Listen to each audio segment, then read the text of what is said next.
Welcome back to my channel. So, it's me again, Achel. And for today is i-share ko sa inyo.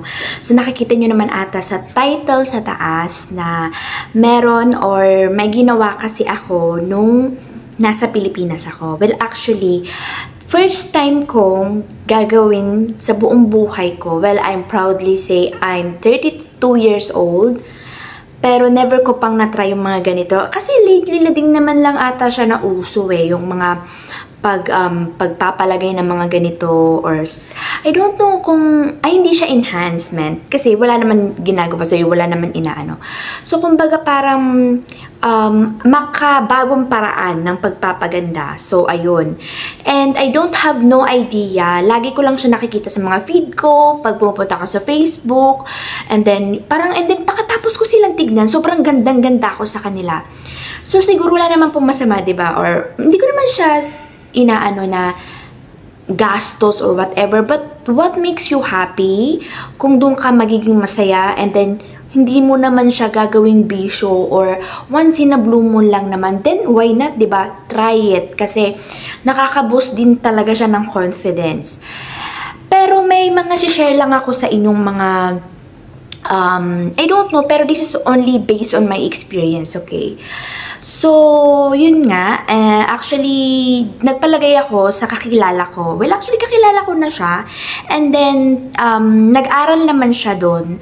So, marami din naman siyang client. So, ako talaga minanifest ko na pag nakauwi ako ng Pilipinas is magpapalagay talaga ako ng ganun. And then, trinay ko talaga siya. Kasi dito ako sa abroad nung nauso yun eh. Abroad ako for almost 4 years straight. As in, hindi ako umuwi dahil na timing before pandemic. So, nagsarado lahat ng airport. So, 2019 kasi ako guys, nag-start mag-abroad. And, umuwi lang ako ng, kasi 19, 20, 21, 22, 23. 2003 lang ako nakauwi ng Pilipinas. So, and nangyari is, anong tawag dito? Uso na yun. Parang ang dami ko nang nakikita kahit yung mga pamangkin ko sa side ng asawa ko is talaga nagpapalagay sila. And I think it's so okay. Sobrang ganda. So parang, and then na-manifest ko siya na pag uwi ko is tatry ko siya. Pero ayoko kasi ng sobrang makapal. So gusto ko tama lang kasi ginawa ko to nung vacation leave, not vacation, emergency leave ako sa Pilipinas. So, syempre, 2 weeks lang ako. 2 weeks lang yung binigay ng amo ko sa akin. So, hindi ako pwedeng magpalagay na sobrang Kasi kahit naman sabihin natin na siguro hindi naman dito bawal or parang feeling ko, kahit wala naman sinasabi yung amo ko ganyan, never pa naman ako sinabi ng amo ko na, nag-lipstick ka ba or nag-ganyan-ganyan ka ba? Never pa naman ako nasabihan, guys. But, syempre, parang, alam mo yun, kasi katulong tayo, diba? So, parang, hindi ko naman sinasabing katulong tayo, dinadown ko, hindi. What I mean, parang nilulugar ko lang yung sarili ko. Parang ganon. So, yun na nga, parang, sabi ko, yung mabilis lang matanggal, kasi 2 weeks lang naman ako, is 2 weeks ko lang, kaartehan lang yun. Kumbaga, parang kaligayahan ko lang for 2 weeks. Ayan, so nagpalagay ako, guys. Bali, 2 araw pa lang ata ako sa Pilipinas na nagpalagay ako nun. And then, okay naman siya, smooth naman siya, sobrang ganda, or sobrang galing ni Lionel Nunez. Yes, shout out.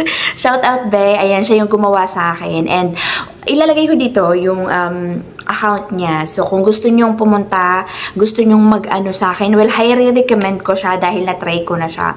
Well, itong i-share ko sa inyo is hindi na to about kay Lionel, okay?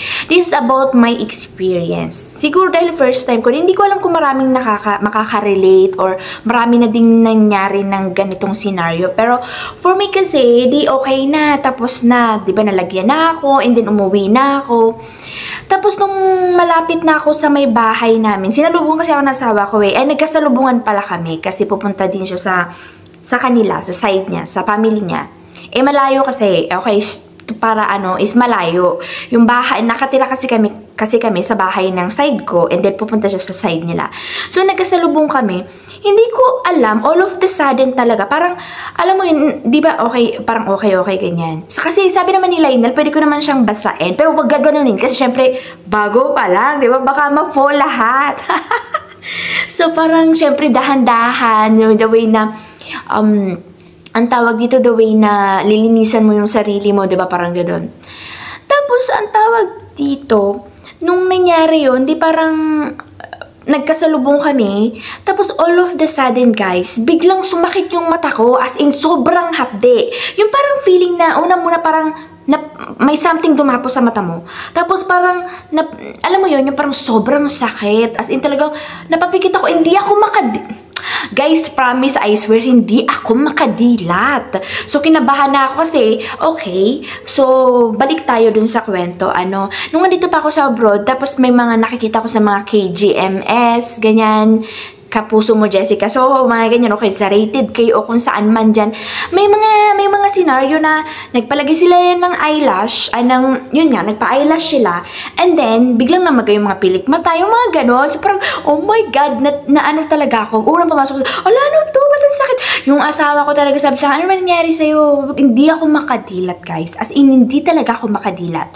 So, ang ginawa ko, sabi ko, aray, hindi ko alam kung nakalimutan ko, parang feeling ko dito sa sa left. Left, right. Basta dito sa basta dito sa kabila, ditong side. Ano ba yan? Basta ditong side. So, sobrang hindi ko siya madilat. Sobrang hapdi niya. Hindi ko alam, parang yung, okay, so, ihahalin tulad ko siya sa halimbawa naglalakad ka lang tapos may insekto na lumilipad, yung mga kung ano anik-anik dyan, tapos biglang dumapo sa mata mo. O syempre, di ba magkukos yun ng parang hapde? Kasi parang, basta yung hapde, ganon, yun yung nangyari sa akin. Siguro ako, naka 2 minutes ata akong ganon. Sobrang tagal talaga, hindi ko binibitawan yung kami ng asawa ko kasi hindi nga ako makakita. Grabe ang OA. What I mean, hindi ako makadilat. So, kumbaga, parang makapikit yung isang mata ko. Ganyan. So, hindi ko alam kung dahil ba yun sa gamot or hindi ko alam kung may nahulog na eyelash sa mata ko. Kasi di ba bago naman siya nilalagay, di ba may dinidip siya. So, baka dahil doon, hindi ko talaga alam, wala talaga akong I think it's on my side na. Hindi na yon sa mga naglagay, hindi na yon sa mga which is this is only for my experience, So talagang nasasabi ko na may mga pangyayari talagang gano'n na parang hindi mo alam kung kailan dadating. So, actually, sobrang okay naman siya. After nun, siguro mga after 2 minutes, naging okay na, nadilit ko na yung mata ko, nakauwi na ako. The rest is history. So, parang gano'n. So, okay naman siya, guys. So, basta ako, this is only for my experience, okay? Sinishare ko lang sa inyo yung pangyayari and then yung struggles ko nung, nagpalagay ako ng which is on my side, not on naglagay or kung sino man. Wala na silang kasalanan dun, it's on me. So, sinare ko lang sa inyo.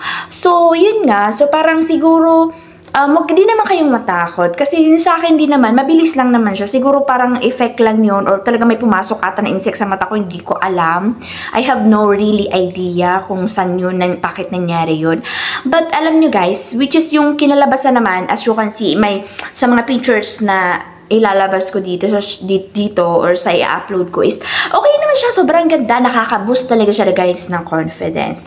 Sobrang gandang-ganda ako sa sarili ko dyan. So, yun. So, kung wala namang masama, kung gusto nyong magpalagay and then once in a blue moon lang, pang lang ba? Pang self-love or pang lang sa mga sarili nyo, why not guys? Sobrang good. And then, pero syempre, wag kung kani-kanino, okay? Hindi ko alam eh. May mga nakikita naman ako na nag-DIY sila. Which is, kung good, okay. Pero, ingat pa rin po tayo. And then, dun lang tayo sa mga trusted, yung nag-aral, yung may certificate na maglagay ng ganun, dun tayo magpalagay. Para alam niyo yun, magawa nila ng tama, yung mga ganun. So, yun lang guys, share ko lang sa inyo yung pangyayari. And then, yung masasabi kong experience ko, nung nagpalagay or nung nagpalagay ako ng eyelash extension. So, ang ganda niya. So, parang, yun lang. So, ayun. Happy watching! Enjoy watching, guys. But, please, don't forget to like, subscribe, and hit the bell for more upcoming videos. Ma-notify ka. Okay? Thank you so much. Bye! Ahel signing up!